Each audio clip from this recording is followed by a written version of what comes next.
pare ko, yan. Nakikita niyo ba, basak ang aking buhok. Katatapos ko lang maligo, syempre. I-try natin yung bagong bili ko na lipstick. Wow! Mari ko, papakita ko sa inyo, ha? Ano to? O2O. O2, aray. O2O lipstick. From Black Application. Alam nyo yun, kung ano yun. Kung saan ko in-order, ha? So, ito try natin. Kasing kulay lang to ng lips ko. So, mag-ano muna tayo. May, itong, ano kasi, itong gamit kong camera, may konting, ano to, may konting filter. So, ayan. Yung kamay ko, oh. Ito talaga yung ano ko, yung kamay ko. Lalo na ngayong taglamig. Nagkaroon siya nagbabalat. Para kung sanggol, parang bagong sira na nagbabalat. So, try na natin mga mami ko. Ito, oh. Palabasin natin to. Diba? Paano ba? Ganoon. Try natin. Ako lang mag-isa dito sa bahay. So, mamaya-maya lang, 12 na, diba? Maya-maya lang magdadating na yung mga anak ko. So, nakalinis na ako, nakapagsaing na ako, at nakaligo na rin. So, ngayon, pagdating ng mga anak ko ngayong tanghali, pagkatapos kumain, ay matutulog na lang kami maghapon. Ganun lang naman kami yung ginagawa namin dito. So, ito, try na natin.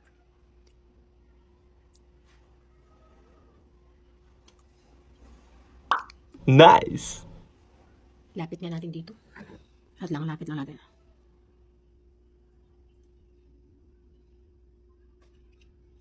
Hindi ba? Nananaba na talaga ako. Ang taba-taba ko na talaga. Grabe. Tapos, maliban dito ha, nabili ko to. So, mayroon din akong na-order sa Shopee. Eto. Wow! Ito ang aking earrings. Itatry ko lang ito. Meron akong maliit.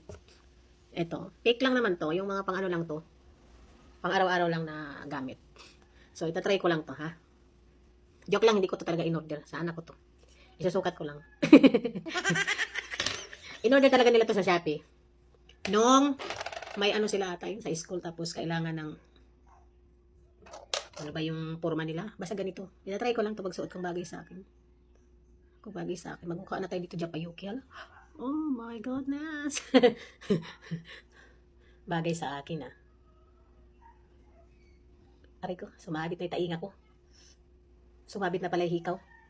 So ayan. Ito yung aking tinanggal. Tiyaran. Hindi to gold ha. Baka sabihin nyo gold.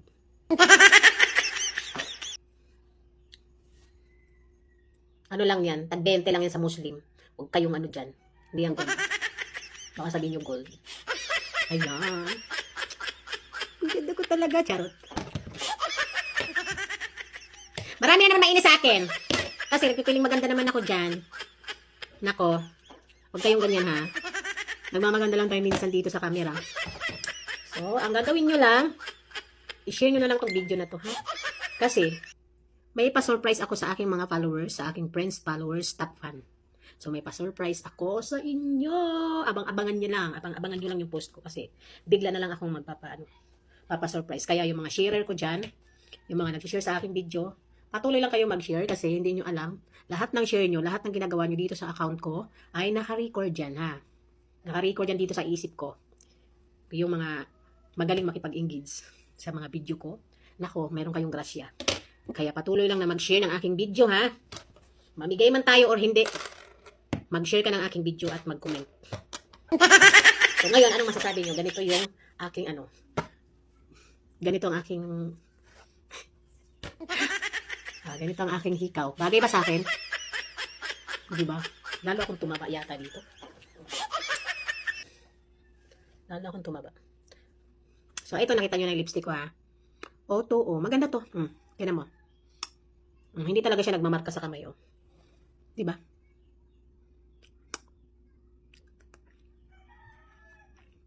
Burahin ko lang to. Diba? Maganda siya.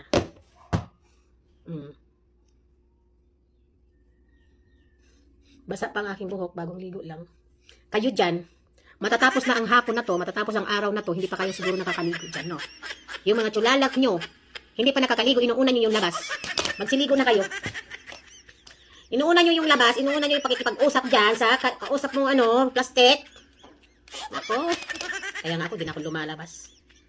Kasi, alam ko na, kilala ko na yung mga nakapalibot dito sa amin. So, mangilan-milan na lang yung hindi plastic. Kadalasan talaga ngayon ako. Ayoko na. Mabuti na lang. Dito na lang ako sa bahay magkulong, di ba? At least kausap ko kayo. So, di ba? Ano ang magandang gagawin ngayong tanghali? Dahil wala na akong gagawin ngayon. Tapos na ako maglinis. Tapos na ako maglinis sa garden ko. May garden ako dyan. Tapos na ako magluto. So, inaantay ko na lang ang aking mga anak na umuwi ngayong tanghali at kakain na sila. Tapos, matutulog na kami. Matulog kami. Kaya ako tumataba kasi ayan, para itulog ko sa tanghali. Naku. Kaya kayo dyan, kung mapanood nyo tong video ko na to,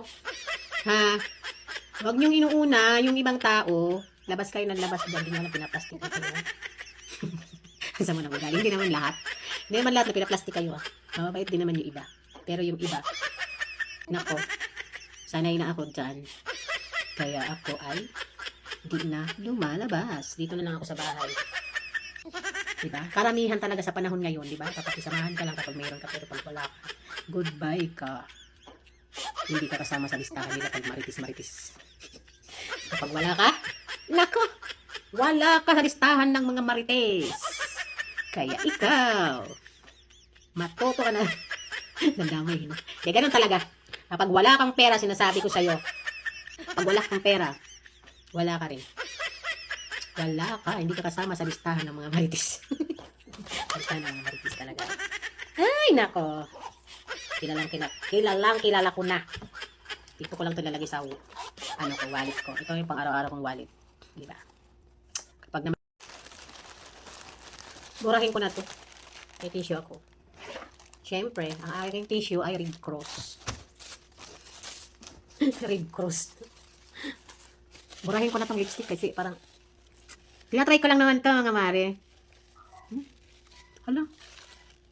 Hindi lang talaga. Ayaw talaga wala.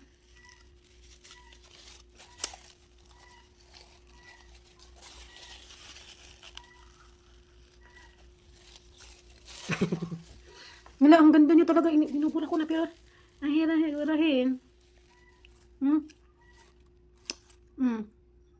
Walang filter yan ha. Pero ano pa rin oh.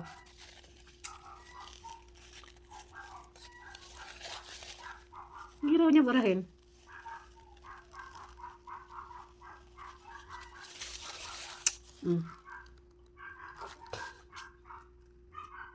Parang pula pa rin, parang nakalipstick pa rin ako, diba? Pero ayan, nabura naman yung ibaw. Diba? Lapit ko yung camera, ayun. Nabura siya. Kunti lang nabura niya. Kaya maganda yung lipstick na auto, oh. Tapos mamimili lang kayo doon kung ano yung bagay sa inyo. Kasi maraming pagpipilian. Ako, yung napili ko talaga, ganito yung mga favorite kong kulay. Minsan pink o kaya, basta yung mga favorite kong kulay, ganun. Ganito. So, ayan mga mari ko, wala talaga akong magawa. Gusto nyo, kwentuhan ko kayo ngayon. Ano bang gusto nyo ikwento? Ano bang magandang ikwento ko sa inyo?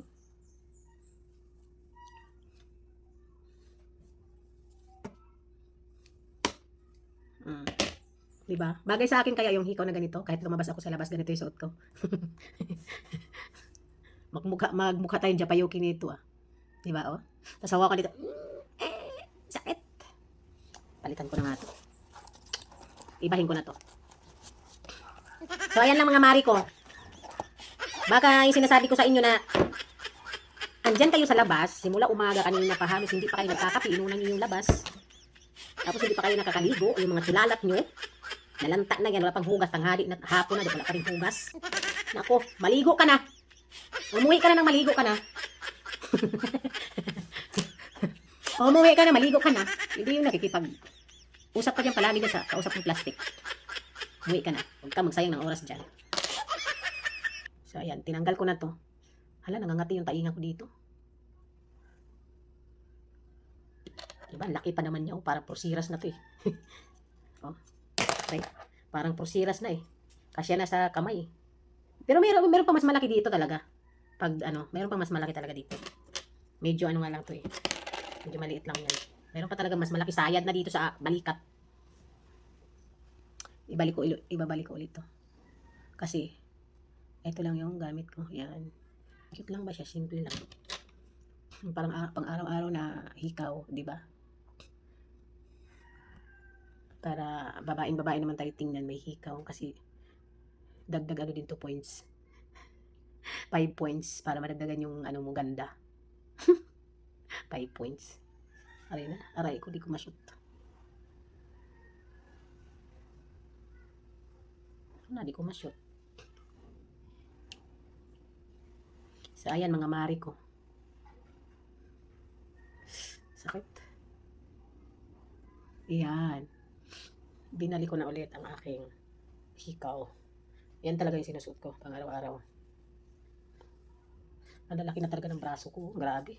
Pinapawisan na yung kilikili ko eh. Taba-taba. Pero, yung kilikili ko, kahit pawisan yan, hindi ako nangangamoy potok. Nako, kahit di ako maligo ng isang linggo, di talaga yung nangangamoy.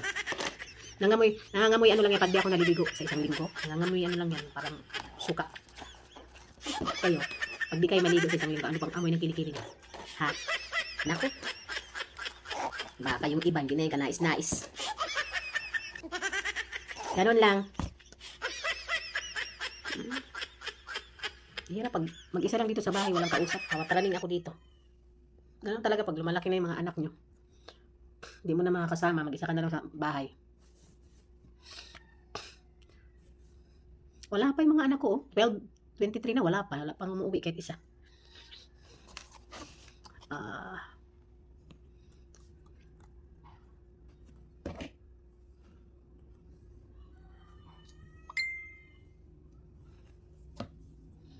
Tuyo na yung buko. Ang bilis lang matuyo. Ayan. Bilis lang siya matuyo kasi manipis lang yung aking buhok. Tingnan mo. Diba? Manipis lang siya. Manipis.